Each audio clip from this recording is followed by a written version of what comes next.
ผู้สมัครรับเลือกตั้งเป็นสมาชิกสภาแห่งชาติและสมาชิกสภาประชาชนขั้นแขวงแม้นผู้มีมาตรฐานและเงื่อนไขครบถ้วนดังนี้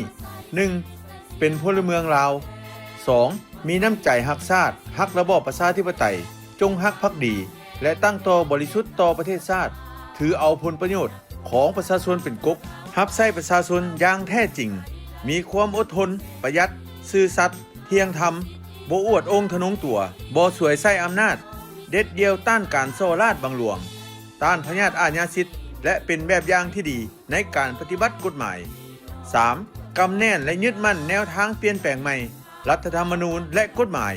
ฮู้โฆษณาและศึกษาอบรมประชาชน